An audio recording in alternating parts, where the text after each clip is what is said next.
This problem is going to start out similar, but our directions have changed a little bit. We're being asked to find the second derivative.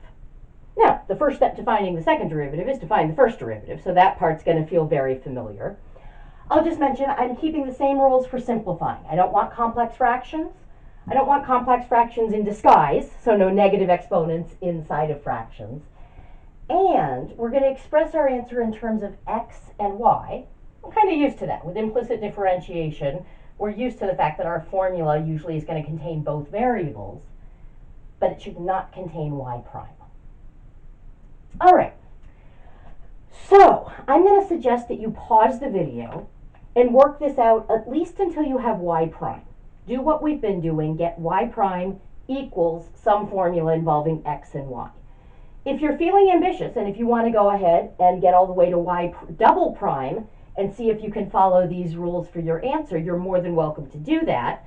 But since this is the first time we're doing a second derivative, if you want to tune back in and work through that part together, that's fine. But do pause the video and find the first derivative.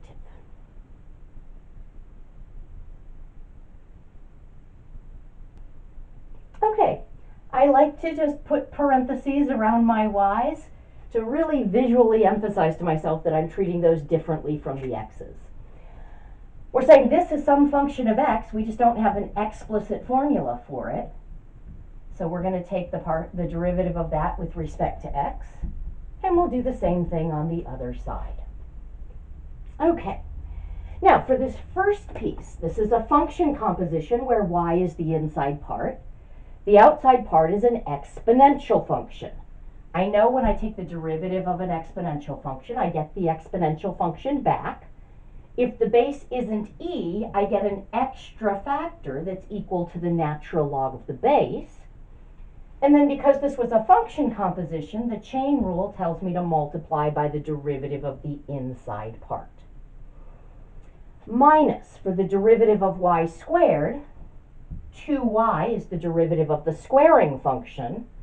Y prime is the derivative of the inside part. That's equal to, here the variables match. Derivative with respect to x of a function written explicitly as a function of x. So that's just power rule, that's 3x squared.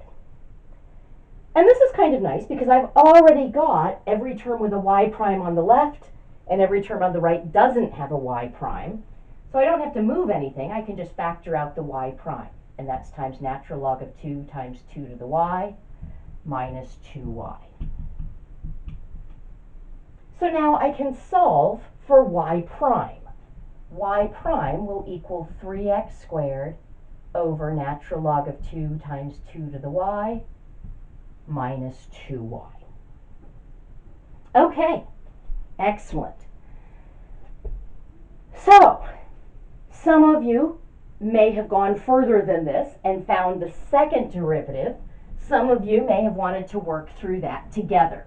In any event, that's what I'm going to do now. So I'm going to start with this. Y prime equals 3x squared over natural log of 2 times 2 to the y minus 2y. And now I want to take the derivative with respect to x. So the derivative with respect to x of y prime is the derivative with respect to x of this fraction, 3x squared over the natural log of 2 times 2 to the y minus 2y. Now here, I don't have a formula, I just have a name for the function. The name of the function is y prime, the first derivative of y. I know its derivative has a name too. It's called y double prime. It's the second derivative of y. Here, I'm going to need to use quotient rule because I've got this fraction. So, we will have low natural log of 2 times 2 to the y minus 2y. D high times the derivative with respect to x of 3x squared minus high 3x squared times the derivative with respect to x of natural log of 2 times 2 to the y minus 2y. Oh my goodness. All over the denominator squared. Natural log of 2 times 2 to the y minus 2y quantity squared. Okay, so just copy that first factor. Natural log of 2 times 2 to the y minus 2y times the derivative of 3x squared is 6x minus 3x squared times, now in brackets, because this has two parts, so its derivative is going to have two parts. Natural log of 2 is just a constant. When I take the derivative of 2 to the y, I'm going to get 2 to the y back times another factor of the natural log of 2. So I've got natural log of 2 squared times 2 to the y times y prime minus, I have two copies of y, I'm going to get two copies of the derivative. So 2y prime all over natural log of 2 times 2 to the y minus 2y quantity squared. Now I think when I took the first derivative, I may have forgotten to count my y primes, but let's actually do that now. I usually do like to do that. In the formula for y prime, I see y twice. In the formula here, I see y prime twice. That matches. That's good. Now, one thing that's nice is I don't have to do any work to solve for y double prime. That's why I chose to solve for y prime first, rather than just keep this equation that had y primes in a couple of different places. I could have taken the derivative of that equation, but then I'd have y double prime showing up more than once and I'd have to solve for it. I think it's easier to solve for y prime, and then your left side is just exactly what you want, y double prime, and that's the only occurrence of y double prime. But here, we have not met the directions because I've got y primes in my formula here.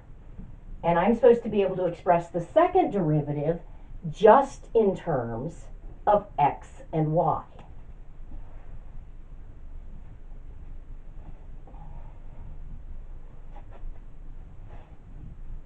So what I'm going to have to do is, good thing that I kept up here what y prime is.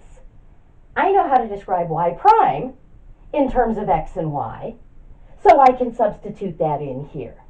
So in addition to making the left-hand side be super, super nice, that it's just y double prime, solving for y prime before I take the second derivative tells me exactly what I'm going to replace these y primes with. So we will have y double prime is natural log of 2 times 2 to the y minus 2y times 6x.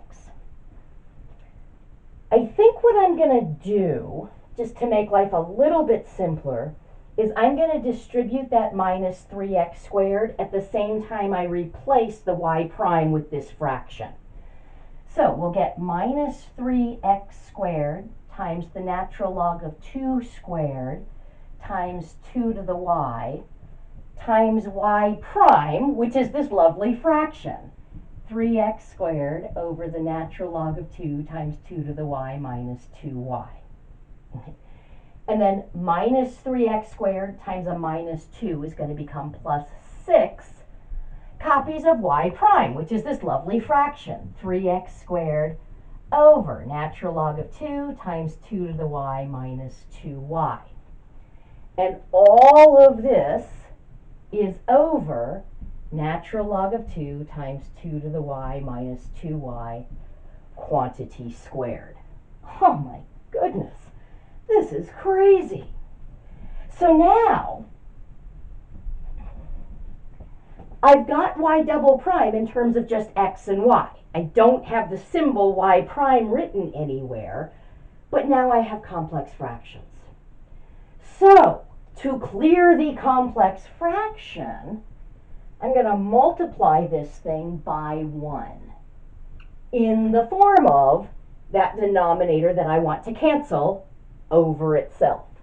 So that'll be natural log of 2 times 2 to the y minus 2y all over itself. All right. So, y double prime equals. Now I've got to distribute that to each of these three pieces. This counts as one piece because they're connected by multiplication. This counts as one piece because these factors are connected by multiplication, and this counts as one piece. When I distribute here, there was no fraction. Notice that ln2 times 2 to the y minus 2y is my first factor there. So that's just going to give me natural log of 2 times 2 to the y minus 2y, quantity squared times 6x. Minus, when I distribute that to this piece, it's just going to cancel that denominator. So I've got a 3x squared. I'm going to combine that with the other 3x squared. That's going to give me 9x to the 4th times the natural log of 2 squared times 2 to the y. Plus, when I distribute to this piece, it's going to cancel this denominator. So I'll just have 6 times 3x squared, which is 18x squared, all over. Notice this is exactly the same as the quantity that I'm squaring anyway, because what shows up when I use quotient rule on the bottom is just the denominator of y prime squared. So this is going to become natural log of 2 times 2 to the y minus 2y. Now it's cubed. Now that's my second derivative, expressed in terms of x and y. No complex fractions, no negative exponents inside of the fractions. Huh! Holy cow! You'll notice we didn't start with anything super complicated, but when you're going to second derivatives, it gets complicated pretty quickly. All right, good stuff.